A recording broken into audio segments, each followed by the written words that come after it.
Panic fear. When your body hits the alarm without warning. There are moments when you're doing something completely normal, folding laundry, pushing a cart at Target, or sitting in bed debating whether to get a snack, and suddenly your heart starts sprinting like it's training for a triathlon.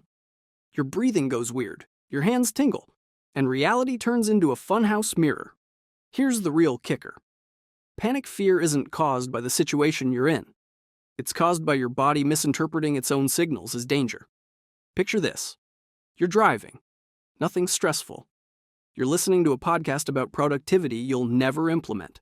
Then your heart skips one beat. Completely normal, and your brain reacts like, cool, we're dying. Suddenly your chest tightens, the wheel feels far away, the road looks unreal, and you pull over convinced you're having a heart attack. An ER visit later? You're fine. It was panic. Fun. Panic attacks are false alarms triggered by a hypersensitive fear response system. Research shows some people have an amygdala that reacts intensely to internal cues, like a slight breath change or a mild adrenaline spike, and interprets them as catastrophic. It's called interoceptive misinterpretation. Your brain misreads your body's normal sensations as a threat. That sets off the fight or flight cascade. Adrenaline surges, breathing speeds up, CO2 drops, dizziness follows, and the symptoms snowball until your nervous system thinks you're in mortal danger. Your prefrontal cortex tries to reason, but once adrenaline's driving, it might as well not be in the car. And here's the kicker. After one big panic attack, your brain learns to fear the possibility of the next one. So now, normal activities like driving, crowds, or being too far from home get tagged as risky, even if nothing has ever gone wrong there. Traumatic fear, when the past refuses to stay in the past. You know that moment when something small like a slamming door, a perfume scent, a certain tone of voice suddenly sends your whole body into maximum alert mode? Like your nervous system just said, "Oh, we know this story," and dragged you back to a memory you absolutely didn't choose to remember. Here's the twist. Traumatic fear isn't a memory glitch. It's a survival protocol that never got the memo that the danger ended. Take a real example. You were in a car crash years ago. Nothing catastrophic, but the screech of tires burned itself into your nervous system. Now, whenever someone brakes too hard near you, your chest tightens, your muscles lock up, and you're convinced you're about to relive the entire event. Logic is like, relax, we're fine, and your amygdala responds, I wasn't talking to you. Here's the science behind that overreaction. During trauma, your brain gets flooded with stress hormones like cortisol and adrenaline. Your amygdala becomes overactive, basically a smoke detector that now alerts you about the steam from the shower. While your hippocampus, which normally timestamps memories as past, goes temporarily offline. Studies on trauma show the hippocampus can actually shrink from repeated stress, which means your brain literally struggles to categorize threats as something that already happened. So instead of filing the memory under 2018, the day was terrible, but we survived, your brain files it under present danger. Respond immediately. In everyday life, traumatic fear is not irrational. It's biology still trying to protect you. Obsessive fear. When your brain gets stuck on what if. Ever noticed when your brain tosses you a completely unhelpful thought? Did I lock the door? Did I offend them? What if I just lost control and did something insane? And instead of letting it pass, your mind grabs it like it's the season finale of your life? Here's the twist. Obsessive fear isn't about the threat itself. It's about your brain refusing to tolerate uncertainty for even 3 seconds. Here's what this actually looks like. You're leaving the house. You know you locked the door. You watched yourself lock the door. But halfway down the street, an intrusive whisper hits, "What if you didn't?" Suddenly, your chest tightens. Your mind replays the moment on loop, and you walk back. Not because you believe the door is unlocked, but because the discomfort of not checking feels unbearable. And after you check, 10 seconds of relief, followed by doubt returning like, "Hey, miss me?" Normally, intrusive thoughts are universal. Everyone gets them. What separates obsessive fear is the brain's failure to disengage. Studies show the anterior cingulate cortex, the brain's error detector, goes into overdrive, constantly signaling something's wrong, even when nothing is. Meanwhile, the caudate nucleus, which helps you switch mental gears, gets sticky, so your thoughts can't transition smoothly to the next thing. Add in an amygdala that loves danger stories. And suddenly one intrusive thought becomes a full-blown interrogation. And compulsions? They're not about logic. They're about reducing anxiety momentarily. The relief acts like a reward, training your brain to repeat the ritual next time doubt appears, turning a loop into a lifestyle. Uncanny valley fear. When something looks human, but your brain says, nope. You know that eerie jolt you get when you see a doll with eyes a little too shiny or a robot whose smile feels frozen. That microsecond shiver that says, this thing is almost a person, but also absolutely not a person, and I would like to leave now. Here's the real kicker. Uncanny fear isn't about creepiness. It's your brain throwing an error message because the social recognition system can't categorize what it's looking at. This shows up in moments like these. You're watching an animated character in a movie. The skin texture is flawless. The face movements are realistic, but the blinking is one beat too slow and the smile doesn't reach the eyes. Suddenly, your stomach drops.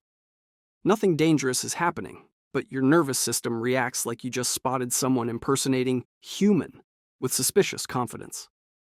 Here's the science behind that spike of dread.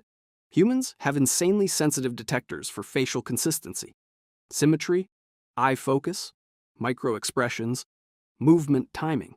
When those cues line up, your brain relaxes. Yep, that's a person. But when the cues almost line up yet fall short, your amygdala fires a something's off alert. Studies suggest our brains evolved to quickly detect illness, injury, or threat by reading faces and movement.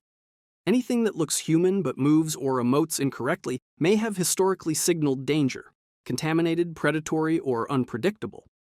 Essentially, your perceptual system goes category, human, processing, error, run diagnostics, also maybe run. Uncanny valley fear is your nervous system reminding you it prefers its humans with regular blinking and souls. Disease-avoidant fear. When your brain runs its own biohazard protocol. It's that feeling when someone coughs near you on a bus, or when you touch a sticky doorknob and immediately consider amputating your hand, or when undercooked chicken sends you into a full mental obituary for yourself. But the reality is, disease-avoidant fear isn't overreacting. It's your behavioral immune system doing preemptive strike mode. Imagine you're at a party. Someone sneezes. Not even dramatically. Just a normal, polite achoo. And yet your brain immediately takes a step back, runs a contamination simulation, and quietly marks that person as probably patient 0. You spend the rest of the evening subtly orbiting away from them like you're maintaining quarantine protocol. Humans evolved a psychological frontline defense called the behavioral immune system, a mechanism that detects possible signs of pathogens before your actual immune system ever gets involved. Studies show that cues like skin irregularities, coughing, foul smells, or spoiled-looking food trigger heightened disgust and avoidance. That disgust response isn't random. It reduces your exposure to infection before microbes even get a chance. But here's the funny downside. The system is wildly overprotective. When you're stressed, tired, or reminded of disease, even by watching a medical drama, the behavioral immune system gets more sensitive, meaning the threat radar upgrades itself without your permission. It's like having antivirus software that quarantines half your files because they look suspicious. Predator and survival fear. When your ancestors start driving your nervous system. Remember that rush of terror you get when you hear footsteps behind you at night? Or when a branch snaps in the woods and your entire body decides you're about to be featured on a true crime documentary? Or when a stranger walks toward you a little too fast and suddenly you're rehearsing escape routes? Here's the point.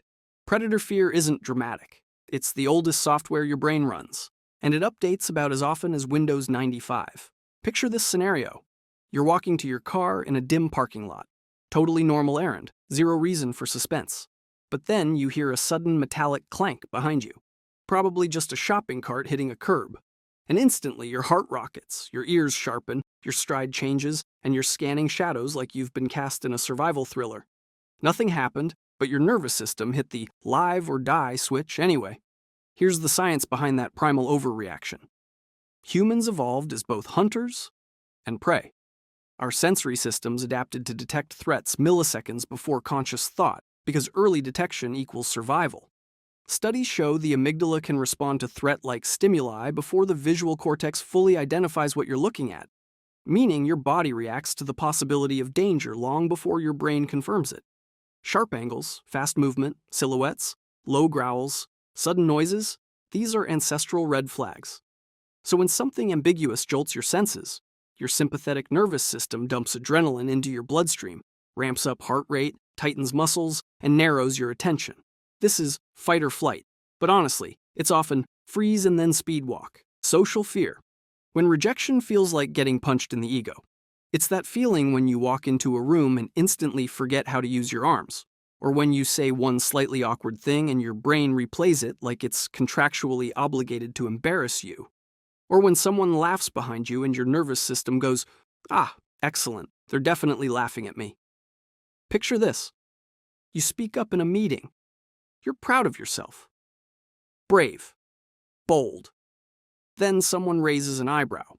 Not even judgmentally, just neutrally. And suddenly your stomach drops like you missed a stare. For the rest of the day, you're thinking, did I sound stupid? Do they think I'm annoying? Should I quit my job and move to a different planet? A single ambiguous facial expression becomes a full emotional tailspin. Here's why your brain spirals so dramatically. Humans evolved in small groups, where belonging meant physical safety. Food, shelter, protection. Exclusion wasn't sad, it was fatal. Modern neuroscience backs this up. Studies show social rejection activates the same neural pathways as physical pain. The anterior cingulate cortex lights up like you've been hit, even if all that happened was someone didn't text you back. Meanwhile, your threat detection system becomes hypersensitive to microsignals, tone changes, pauses, glances. And because the brain hates ambiguity, it often fills the gaps with the worst-case scenario. This is why socially anxious individuals tend to be more accurate at reading faces, but catastrophically bad at interpreting them. Phobias. When one moment rebrands an entire object as absolutely not. You know that ridiculous but not ridiculous panic you feel when you see a spider the size of a lentil? Or when you step into an elevator and your brain immediately auditions disaster scenarios? Or when a single bumpy airplane takeoff convinces you the aircraft is held together by optimism and duct tape?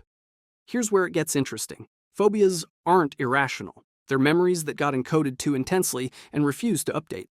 Consider this situation. You're 6. A dog runs up to you, not even aggressively, just too fast, and knocks you over. It lasts maybe 2 seconds, but your tiny amygdala logs the event with the dramatic flair of a Hollywood editor. Fast forward 15 years. A friendly golden retriever jogs toward you at the park, and without thinking, your chest tightens, your legs tense, and your whole body says, "We've met this villain before." Your logical brain knows it's safe. Your survival brain disagrees loudly. Phobias form when the amygdala tags an experience as catastrophic and pairs it with sensory cues: height, water, dogs, needles, enclosed spaces, insects. This fear conditioning happens fast. Sometimes one intense moment is enough. Studies show that these fear memories bypass normal memory circuits and store in a way that makes them incredibly resistant to decay. The prefrontal cortex, the rational part, tries to override the panic, but the amygdala fires first and faster, flooding your body with adrenaline before you can think. Over time, avoidance reinforces the phobia. Every time you escape the feared thing, your brain goes, "Great job, we survived because we ran," which strengthens the false association. Anticipatory fear. When the future becomes a horror movie you directed. Remember that spiral you get into the night before something mildly stressful? Or when a text that says, "We need to talk," makes you mentally pack your belongings and prepare for exile. The point is, anticipatory fear isn't about the actual event. It's about your brain trying to control uncertainty by catastrophizing it. Imagine, you have a doctor's appointment tomorrow. Routine, nothing urgent. But at 11 p.m., your brain suddenly premieres a whole cinematic universe of worst-case scenarios. By midnight, you've diagnosed yourself with 3 fictional illnesses, written your will, and rehearsed every sentence you might say. By 2 a.m., you're catastrophizing so hard, your Fitbit thinks you're exercising. The appointment goes fine, of course, but your body has already lived through the disaster. The human brain is wired for threat forecasting. It evolved to anticipate danger because anticipating meant surviving. Studies show that the default mode network, the system that activates when your mind wanders, naturally drifts toward imagining negative outcomes unless interrupted. Anticipatory anxiety also triggers the hypothalamus pituitary adrenal (HPA) axis, which releases cortisol as if you're in an actual crisis. The wild part? Your nervous system doesn't differentiate between something bad is happening and I'm imagining something bad happening. So the heart rate spikes, the muscles tense, and digestion pauses. All because the brain is doing creative writing. Existential fear. When you realize you're a conscious meat computer in a floating void. You know those moments when life is perfectly normal. You're brushing your teeth, scrolling your phone, waiting for the microwave, and suddenly your brain goes, "Hey, quick question. What is the point of any of this?" And now you're spiraling about mortality while holding a burrito. A quick real-world example. You're celebrating a birthday. People are singing, there's cake, it's wholesome. Then someone jokes, "Wow, another year older," and your brain instantly drops the party mood and whispers, "Time is irreversible. You are aging. What is your purpose? Who are you?" Suddenly you're blowing out candles while contemplating the void. No threat, just metaphysics attacking you at dessert. Humans are the only species aware of our own mortality and capable of abstract thought. This creates what psychologists call existential anxiety. The tension between wanting life to feel meaningful and knowing nothing guarantees that. Studies in terror management theory show that reminders of mortality trigger a defensive psychological response. We cling to values, beliefs, identities, or routines to restore a sense of structure. The prefrontal cortex, responsible for self-reflection, can overanalyze until it stumbles into questions with no clear answers. And the brain hates unanswered questions. So existential fear appears whenever there's a disruption in identity. Big life transitions, loss, major decisions, or even moments of quiet when your mental playlist accidentally shuffles to cosmic dread. If your nervous system enjoyed this roller coaster of fear types, wait till you see what it does in the next video.